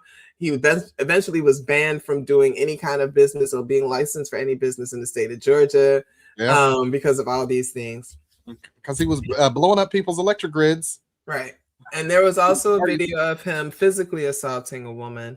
And then there was a situation where he got into it with this couple online or whatever, and then doxed their children, right? This is not a safe person to be around, this physically, financially, emotionally, whatever. But he's pivoting because he was supposed to be going to Bali like a couple of years ago. That didn't pan out. And so he's trying to pivot, and he's looking for the engagement, right? Because this is how he's going to make his money. Yeah. Education and the decline of literacy and all these things has been a hot topic on social media for months now, maybe even a couple of years. He knew that if he hopped into that space, get on the bandwagon, and he could get on that bandwagon and get some attention, right? And so, first of all, you saw how he was teaching. It was terrible. Shut up. Second of all, he also got popped because he talked about using ChatGPT to do like 3 months of lesson planning in just a few hours, right? Okay, so he's already admitted, and he goes on and on about how he talks to ChatGPT. I'm like, okay. He is not certified. He's getting his teaching certification, I believe, from the American College of Education, which is a for-profit institution. And I'm going to shut up because people get salty when you talk about ACE. It's whatever. Well, I got a job. And I was like, you already had that job. Now you just got a little promotion, baby. It's okay. But it's a one for-profit scam schools or whatever. So that's where he's getting his credential from, I believe, allegedly. Let me put my allegedly banner back up. It's up. It's already it is? Okay, cool. I just making sure. Sorry, thank you. And so it was. He had a lot of run-ins with a lot of people. Got popped for a lot of scamming, and then he decided to take his show on the road with Dinner with Darius. Okay. And that was when he was blowing up people's electric grids and. But let's get to some more videos because you guys gotta see what I'm talking about here. Airbnb in people's houses. About doing business with a celebrity online chef. The High team already investigated Darius Williams, who uses the name Darius Cooks, for his business ventures based in Georgia. Well, Fox 5 I-Team reporter Randy Travis returns with more on the story for us. Randy? Yeah, Russ and Courtney, the BBB says more than 70 consumers have complained that they paid Williams for cookbooks, cookware, or special dining events, yet didn't get the product or a refund. The warning comes as Williams found himself in a courtroom this week facing one of his more vocal critics. The history, the trail that follows Mr. Williams is rife with lies, with fraud, with harassment, with bullying. The hearing in Cobb County Superior Court was supposed to decide whether Darius Williams should be granted a permanent restraining order against a woman he claims harassed him. Instead, the online chef faced allegations he's the one who routinely harasses his customers and critics online, a practice sometimes called doxing or trolling. Trolling is... Okay, that's enough. So he was on there. He got in trouble for that, right? He lost. Right. Okay. So there was that. Yes. So he had Yes, he had dinner parties that he had post surgery, and his tubes, his drainage was out. I've had those before because I had the same surgery he did. And you don't want that hanging out of anything. First of all, it's painful when it hangs. Second of all, you're cooking. Like, why would you? Okay, but anyway, it was the drainage. Like when you have abdominal surgery, sometimes they give you a drainage just to because there's whatever.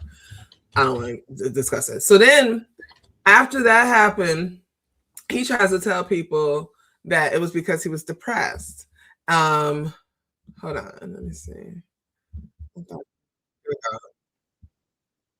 I think people are saying, oh, because of the, you just got sued that, now there's a depression. But this investigation and situation has been going on since the summer of last year. Darius Williams posted a nearly 20-minute Facebook video to fans Tuesday morning. The Atlanta entrepreneur telling them about his path to better mental health and denying his trouble with the state is tied to this, the sudden closure of his 2 Atlanta restaurants and Chicago establishment this week. I wrote the check in December, so I don't really understand how one has to do with the other. And, it is what it is. Williams is referring to his $145,000 settlement with the state, which has accused him of operating an illegal credit repair business.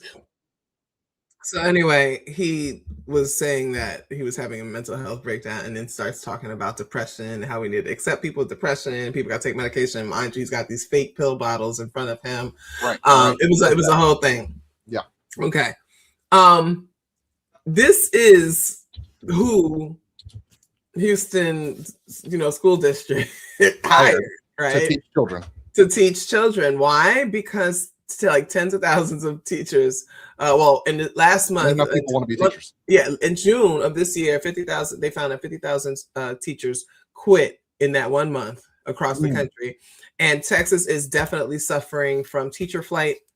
A friend of mine moved down there to teach. He's been dealing with various issues down there too. The teachers are so overwhelmed. He's a first-year teacher, and he was just like, I can't do this. Like after a few days, he was like, I cannot do this, and I can't be a part of them doing this to the kids, right? And what ends up happening is you get a lot of Black folks, Latino folks who maybe lower income don't have any other option but to just go along with it because they need a check, they need a job or whatever. They don't have the ability to stand on moral ground, right? But he was just like, no, I will not be complicit in this harm that they are doing to these kids. And so he went to another school district where things were better. Good for him. Texas, again, I'm talking about Texas. There's other states that are in the same issue, but Texas really is having a huge issue with this. And so they basically got to take any teacher they can, anybody willing to warm bodies. You need warm bodies in them classrooms. And so someone like him, that's a ripe opportunity for him to try to hit the reset button, rebrand, and but still got to take it to the internet. He can't stay off the internet with the grip. He can't because he needed the content, right? He needed the engagement, right? This man made the news. Like he made national news. He did. Like this is insane, but that's exactly what he wanted because Dr. Hall, this is what his Instagram looks like. Oh. No, his is it Instagram? No, this is his YouTube. His YouTube. Got the times on it. He's got all the AI generated pictures. He's the type that would pivot right to AI. Right, immediately. And so everybody was like, there's people like, I stopped following him when he was posting AI pictures of his food. And I was like, you wasn't stop following him when he was serving all them complaints that people made in the videos, how he was serving nasty food, and the cake was not homemade, it was Duncan Hines, and what is watermelon chow chow? I remember that the food was undercooked, it was just disgusting, it was nasty. Right. House for a dairy. So like what are we doing? What are you doing? This is the guy who they have teaching these students. Now that's that. Now we get to day one. Educators watching, damn well we ain't doing all that on no day one of nobody's class. All that hooting and hollering, bouncing around, we got the AI slides up. No, we are not doing all of that. Right. I'm sitting on my desk like, what up? What's your name? I'm just gonna sit here while all 28 of you do. Right. Trying to get ain't nobody got time for all of that shit. So he's performing that. Then he's making the video content. He's setting his camera up at different angles to catch himself teaching. How do you have time to do that if you're actively teaching? You don't. He probably grabs it and says, hold on 1 second, y'all, and runs to the other side to set it up. Like, who does that? Now, again, he's not the first teacher to record himself teaching or anything like that. There's a lot of content makers out there. That's what I think he wanted to go for, because I know on my algorithm, the male teachers, when they create content, they get a lot of love. And so they get a lot more support. So I figured he probably thought that was a lane that he could enter, being the male educator, especially as a black male educator. Only 2% of the public school teachers are black men. He saw a space. He's very much like Tariq Nasheed, right? The angle. They're very good at seeing where things are headed and how they could possibly take advantage of whatever this trend that they know is going to stick around for. And they just change who it is. They just rebrand. They just move in this different direction. They always just put up a tent somewhere else. It's the age-old grifter, creed. You just, when you've destroyed your name over there, just head to a new town, put up a new tent, sell your snake oil, and you'll make your money back. Because he can't work in Georgia. Georgia say, get the hell out. Hey, we're sick of you. He was supposed to be escaping to Bali. Made it as far as Texas. So, Texas is really struggling. Abbott has done a lot to destroy the education system. Just like DeSantis, And again, Texas, Florida, and Georgia have about 1/3 of the black population. Yeah, no, it is 1/3 because it's 14 million, and so we're only about 44, 45 million. Yeah, so it is 1/3. 1/3 of black people in this country live in those 3 states. The 3 states really leading the destruction of the education, right? Like, what are we doing? It's funny how that works. Right. Oh, why would they do that, right? It's horrible, Doc. And a lot of things. I'll say to folks, especially those who are not in higher education, I'm gonna say this: there's a lot of folks that are having a lot of feelings. Everybody has a little bit of anxiety, right? Has nervousness when they're going to go teach. But people are talking about dread. They're talking about fear. They're talking about levels of anxiety that are all consuming. And it's all because of the AI infiltration. So many of these teachers in high school and in college, the professors, they're just like, I've been teaching for 20 something years. I used to love it. And even when it wears down, I still really love it. They're like, for the first time in my whole career, I actually don't want to go back. I resent what is happening now. I don't want to deal with this. I'm insulted by this. I can't believe this. And Dr. Hall, I'm going into my 7th year of teaching. And I've felt a drastic shift, right?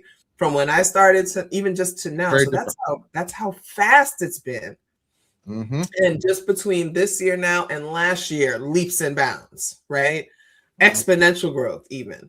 So now everybody's kind of like, damn. I feel like last year we were kind of like, all right, we know this is coming. We'll roll our eyes. It'll be a couple of people, we'll just handle it. This year we're just like onslaught. Okay, it's gonna be everybody. What's my policy? How do I mitigate the damage as best I can? How do I mitigate the damage? Is my AI policy clear? Do they understand? They'll fail in class. Am I ready? Am I ready to have 30 individual oral follow-ups for this? I'm just thinking these are the kinds of things that I'm thinking about. But I'm just trying to see if I can set a tone from the very first day, very first. Nah, your ice skating uphill. Skating uphill. Sorry. Yeah, but I'm just hoping that I can make some kind of appeal to them. Yeah. And I saw a teacher say on Reddit that they simply said to their students was that when we both enter into this room, into this space, we are entering a pact with each other. I'm showing up for you. You are showing up for yourself. You're showing up for each other. You're showing up for me. We're all in this together. We have a pact. And when you decide to bring AI into it, or if I decided to bring AI into it, I would be severing that pact. Right. You know, and that's what this means to me. Like, I'm here to show up and give you all I got. Right. Because I care about investing in you and educating you. And you're showing up because you want to grow, you want to learn more, and you're invested in that. We have a pact, we have an agreement. When one of us doesn't hold up our end, that's a violation of that agreement. And she said that, you know, students seem to respond to that. And I was just like, you know, that's really it, because at some point you do feel some shame when you look in your teacher's eye, knowing that you just did that and you see what she's doing. At some point it's going to get to you, unless you're a little baby sociopath in the making, but hopefully it might get to you, right? Yeah. So let's see. What do you do when students end up with AI psychosis? Are there any support in place in higher ed? That's a great question. And I don't think they've gotten there yet. No. I think we're still in the, how do we call this out? Right. At first it was just like, oh my God, is this and now it's like, well, how do we call this out? Because it needs to be called out. Well, like, what do you want us to do about it? Because we all have our ideas, but what do you want us to do? So I think we're still in that part. We're still in the naming of the problem. Yeah, we're still naming the problem. And identifying, identifying the problem and the scope, and then being like, okay, guys, let's brainstorm. What do we do? It's ahead. It's because of the innovation that has been done and all the work that they've done to put it in everything. Yes. It is far ahead of educators. Yeah. And unfortunately, it's going to take a massive toll on. Yeah. I mean, and it's kind of, you know, unfortunately, thanks to capitalism, it's what they wanted. They're trying to outsource intelligence with this. So what happens when you have a generation of kids who implicitly trust the box to tell them what to do? Yeah, exactly. The screen to tell them who to be. Again, this is the epistemic violence we were talking about. They control knowledge. Yeah. They will be able to control knowledge. Yeah. And yeah. It's the same colonization. It is digital colonization. Yeah. Right. And they'll destroy our archives to do it, which is crazy. Yes, they will, which they're doing right now. Right. Right. You got to feed the beast. You got to feed the beast. You destroy all the books, you scan one, and then you just change some things. And this is the only copies that anybody has to reference. Right. Right. This is why I'm telling people they should have been building your home libraries. A lot of people keep stuff on their e-readers and their Kindles. I'm like, don't wipe all that shit out. What are you doing? Get the physical copies. Right. I got books in every room in my house except for the bathrooms. We are preserving texts over here, right? But I think for me, and then it's all about, well, how do I AI proof my assignments? And I mean, that's a hot topic now on like all the boards I'm on. What are you guys' ideas about this? And how are you? And it's like, there's people that are like, we don't want to have to police them like this, but also they have to. Yeah, I didn't get into this job to do that. I also didn't get into this job to read this slop over and over and over and over. I didn't get into this. So the contract is the pact is broken. And so what do we do? Because I'm not showing up to do this. Like, this is not what I want to do. So there's a lot of conversation around that part. It's just like, I didn't sign up for this. It's also the inevitable, in some way, conclusion to, you know, dismantling education to the point where it's about teaching for the test. So if they just need the right answer anyway, and they don't have to critically think, then why not feed it to the machine? The machine gives me the right answer. It becomes a thought calculator. And so we've kind of created an education system that once you put this tool into the system, it was going to go in this direction. So now you have to reteach children how to learn. Yeah. Because you haven't been doing that for like at least the last 15 to 20 years. Yeah. No, it's been at least 15 years. And so there's that just like, damn, I just really designed this awesome assignment. Like, I think it's gonna be fun. It really engages the text. Like if AI were to do it, it would be so flat. Like, I really, it's one of those assignments that gets them. It's like, this is either you or it's not. This is either you or it's not. And I'm just like nervous, like, oh God, they're gonna try to AI this, and I'm anticipating disappointment, but I'm trying to remain optimistic because I do believe, and so especially like in the program that I'm working at, these are folks that really want to learn. And then when I look at the students and I see people of different ages, my older students always show up. You know what I mean? Like they're ready to. They want the real thing. They want the learning. So I'm looking forward to that part. Like I feel like that. But my high school kids, I'm trying to figure out how they're gonna respond to the fact that I'm not allowing devices to be used in the class. That's what a lot of computers they're doing. Paper and pencil. That's it. Well, it's been working for me. I did that spring semester. I did it. Total change. Yeah. Did it this summer. Total change. Like you have to engage. They have to pay attention. They have to engage. Yep. Your quizzes are going to be open notes. You need to take good notes. So that's how I learned that they're not teaching the young people how to take notes. No, they're not teaching them how to study. And I was like, what do you mean you don't know how to take notes? Right. You don't know what to write down out of what I'm saying. No one ever taught them. You're waiting for me to tell them the way. Write that down. Write that. Yeah, right. No. That's going to be on the test. Write it down. Yeah. As they don't teach them. They don't teach them anything like that. Yeah, they don't teach them anything like that. So like that since kindergarten. Right. So I know where to extend grace, but I also know where to push it. Like I need you to get here though. Like I need you to do that. But I'm also guys. I'm also like this is a first impression I'm making at a new institution, an institution that I want to be at for a long time. Yeah. So I want to come out the gate just like first semester reviews. Dr. Taylor was awesome.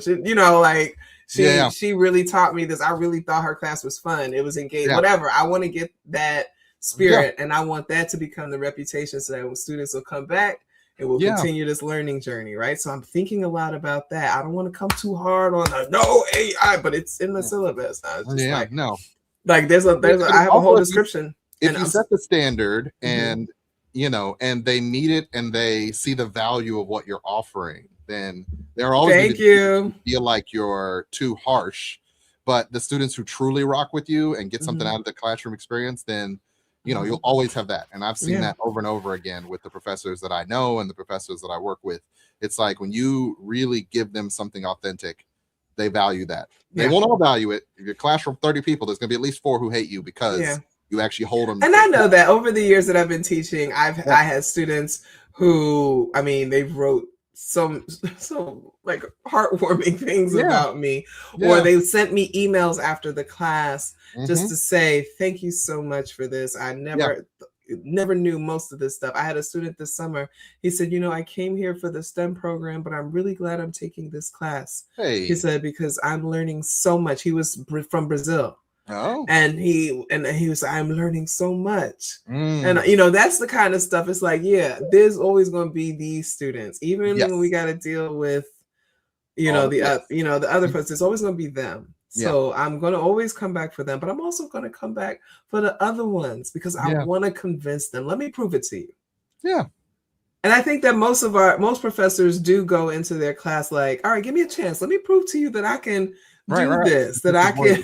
You can do this. We can do this together. Like we can do this together. Like this is going to be a good class. Like let me just give me a moment. Give me a second. Most people go into education with that mindset. We can build something together. We're advancing knowledge. Yeah, we can do this together. Like I'm right here with you. Some things, most things I assigned, I've read before, but sometimes I haven't read it in 20 years. Or sometimes I assign things I haven't. So I'm right here with you. I'm gonna read along with you. We're gonna dig into this too because. I'm going to try to see where you're getting your understanding of it from, right? Right. And when it rocks and they're actually like giving you their perspective, right? You get to see it through new eyes. It's an awesome experience when they're really in it. No, listen, when somebody said talk about keep it real, like listen, them kids were so happy when they saw my girl. They were just like, Dr. T, that is so cool. You can see like them relax and sink into that, right? Like, I tell people, I was like, I speak Philly Ebonics, I speak New York Ebonics. There's something about that they feel like, oh, she's one of us. Yeah. And then when I end up telling them, I'm 47, right? They're like, what? No way! You're not that old. You're so cool. Too connected. So that's what I'm striving for. Right. But I am nervous. I'm nervous on the surveillance side, right? Reasonably so. we're in Black Studies. We are being targeted. They are hyper surveilling what we're doing, and so You're I'm being nervous evaluated about all the that. time. I'm nervous about, first time at this institution, wanting to Yeah. impress the people that hired me, make them proud. You want to still improve. Yeah. First time teaching 5 classes at once. Hey, a whole load. But just split there. And then a population that I care deeply about. Yeah. Right. So all the money, all whatever, the health insurance is great, right? All of that aside, this is the community that I've always served the most and want to continue to serve the most. And it's always been the mission. This is the mission. And so I'm looking forward to that and feeling myself as like this vessel for them to learn, this vessel of information. I'm here to push it on, keep us spreading it. And I just want to do a good job. Yeah. Right. So, we'll do a good job. Yeah. And the only students that I've ever had issues were the ones who failed. They didn't meet the moment. The occasion. Didn't want to have their own blocks or whatever. Yeah. The best compliment, and I'll just say this quickly because we're gonna wrap up soon, but like this one school I taught as an adjunct. And so adjunct, you're not guaranteed every semester, right? Nope. Whatever. But they were hiring me every semester or whatever. First semester I had a student, she did well, she really liked the class or whatever. She shows up in the next semester too in another class that I'm teaching, right? To me, I was like, you came back? She was like, I really love you as a teacher. I wanted to see if you were going to be here. Yeah. Ultimate compliment for me, right? Nice. Then she emails me after, so what are you teaching next semester? I was like, I honestly don't know or whatever. Yeah. They switched me up, put me on research methods. Don't you know she was in that research methods class? Nice. So that's that's who I want to be as a professor. AI cannot teach me to do that. AI can't replace me doing that. Nope. Everything has to come from me. It has to come from this passion deep in my soul, this undying love I have for Black people, and my commitment to being a servant of my community. Right. Right. AI can't do that. It just can't. It just can't. It cannot. And a lot of our students are suffering because they're getting teachers like him that are just don't know what they're doing or don't care, just whatever one that, I'm in the group with folks trying to become adjunct professors, and I'm like, you can barely spell. Like, these kids, they don't need you. Like they deserve way better, but that's just the truth. And it's like, who's teaching them? Who's teaching our young people? Oh, because they want to move to the adjunct model. You saw the joint that just came out in the Atlantic. We've been talking about this for a minute about, the adjunct until the end of time. And they were talking about, like 3 out of 4 college professors right now, instructors or whatever, are adjunct. Holding the whole system up. There are more adjunct instructors and professors than there are full tenured and tenure track combined. Okay. Yeah. No, combined. I believe it. It's just like, yeah, you move into that gig. It's become like a gig economy job, right? So you move into that gig model, you're going to get the Uber driver that sexually assaults women. You're going to get the Door Dashers that steal the food. You're going to get the same kind of, you're going to get that. Yeah. And here we are. Right. Here we are. So, right. You hate to see it.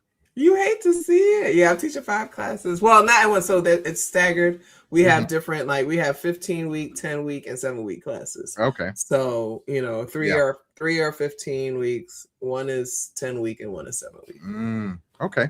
Yeah, they're all prepared. Everything's done. Yeah. So I just kind of said you had to prepare before it started. I had to get everything done. So I just kind of stepping into the moment, and then I'll be repeating classes.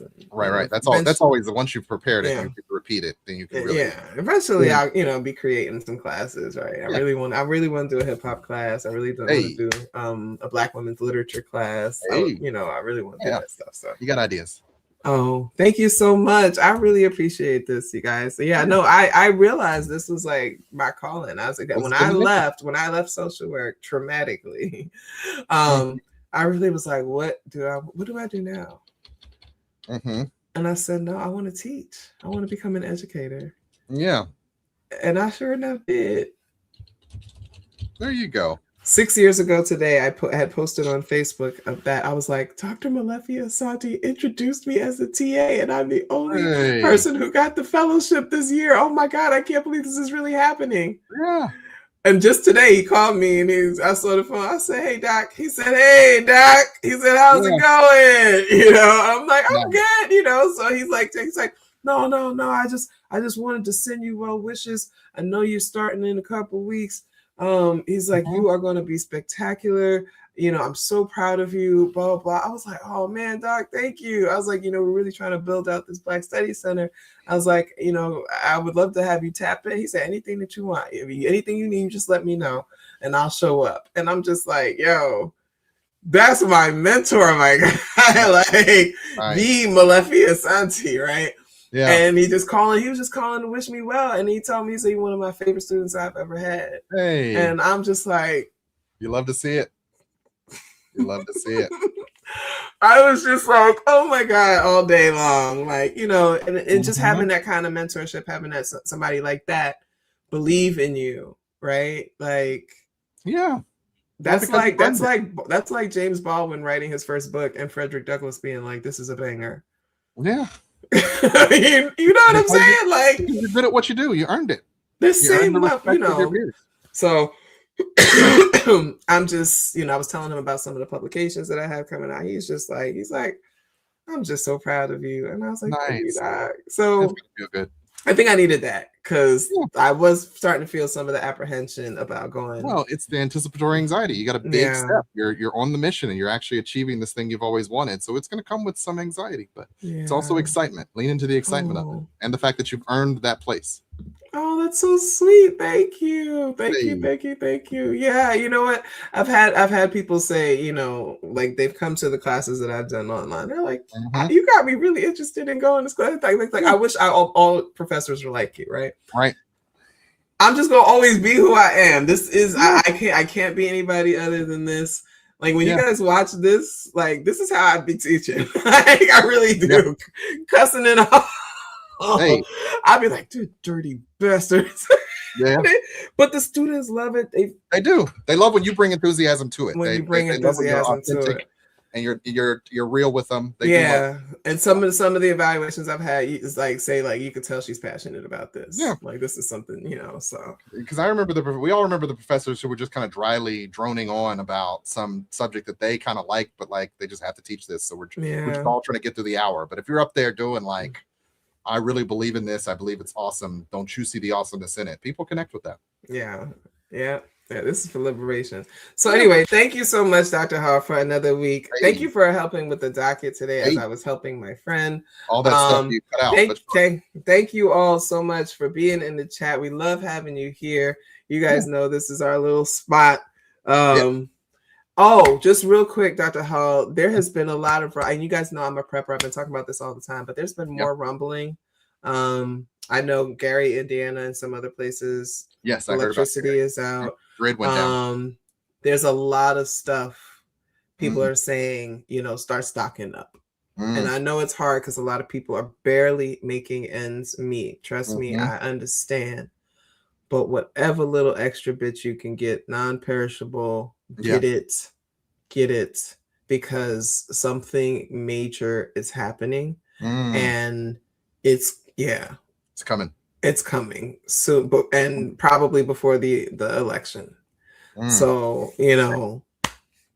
somebody said, I saw this conspiracy there. Somebody said if they starve people enough, they won't be thinking about voting.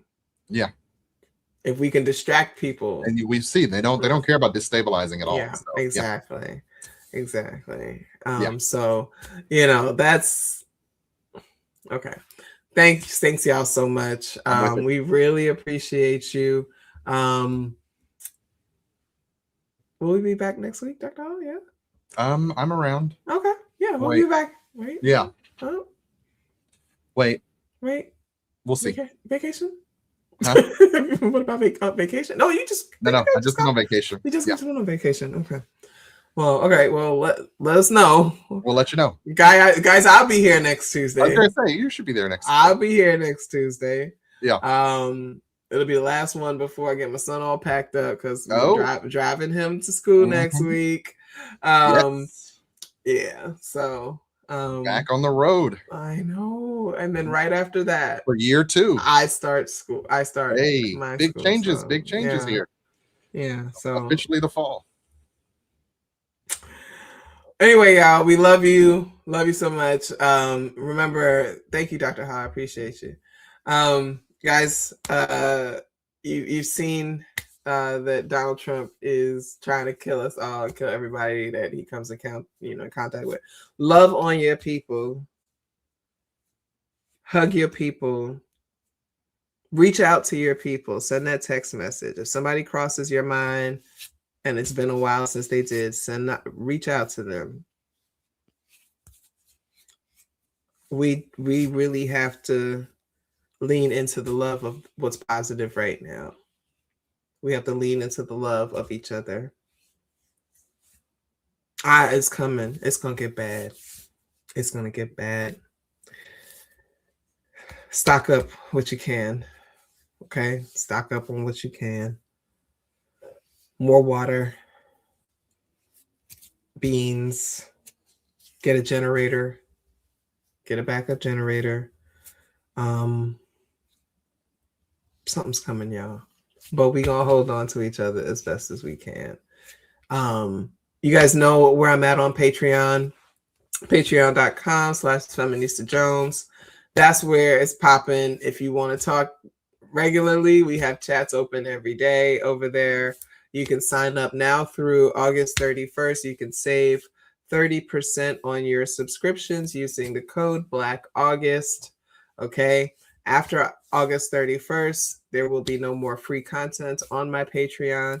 So if you are currently a free member, you need to go at least to the $1 tier. Okay. So that's 25 cents a week. It should not be hard to make a leap from free to 25 cents a week. And if you sign up now, it's like $7 for the whole year. So, that's where you can find more of my thoughts. I share thoughts every day. We are in the chat. I post my stuff, my essays, my film reviews, my weekend reading, or dropping books, dropping everything, my discoveries, my archiving, all of that stuff. It's over there. That's where I'm at. I gotta say that I happened to glance at some social media and there were people saying things like, I miss FJ, I miss Feminista Jones, I hope she's okay. And I'm like, no, you don't, because I didn't go anywhere. I've had this YouTube channel for many years. I've had my Patreon for many years. All I did was continue to do what I've been doing in those spaces. You could have joined those spaces, right? You could have subscribed to my YouTube all the 50 million times I asked. You could have subscribed to my Patreon all the 50 million times that I asked you to do that. You didn't. And so when I deleted the social media, the social media that provided you free access to me and free content and free labor and free everything, you was cool with just that. And now that I'm saying, well, no, that's done. If you want more of that access, you need to subscribe. It's a membership club over here, right? You want to be part of this community. You want to be part of this, thing. You'll pay a membership fee if you find it valuable. If not, then you don't have to. But don't act like I just disappeared. Don't act like, I'm off in the wilderness. I'm doing what it was the same thing that I was doing. I was just not doing it for your public consumption. So all of that kind of I miss FJ stuff falls flat to me. I'm literally right here. There's folks that I would chat with regularly on threads that are in my Patreon. And so we chat regularly now. That's the pivot I made. And you don't have to like it. You don't have to like it. I'm still on YouTube once a week, although I may be shifting that over there too. Who knows? You don't have to like it. But the truth don't care who like it. That falls flat for me. It falls flat. You don't have to miss me. So anyway, patreon.com/FeministaJones. Come sign up. Be part of the community that we have built over there. Things are going to get really tough, and we're going to have to look out for each other. We're going to have to try to find ways to support each other through that. And that's the kind of community I've been trying to cultivate. You know what I mean? Yeah. I love y'all with the love of liberation. I love you with the love of my ancestors and your ancestors. I love that thing that you're going to do that you don't know yet. I love your creativity. I love your compassion. I love you with the compassion of our ancestors who want us to get it right. Right? Too many of us are straying away from what we're supposed to be doing to move our people forward. We got to bring that back, y'all. All right? Liberation requires collaboration. It requires unity for all people who believe that all people should be liberated, be free, right? And that's not bound by race or gender or sexual orientation. That's about the human spirit. I love you with that human spirit. I'm so happy that you are here. All right. So I'll see you guys next time. Y'all be good to yourselves. Be good to people around you. All right. And go rob somebody. They deserve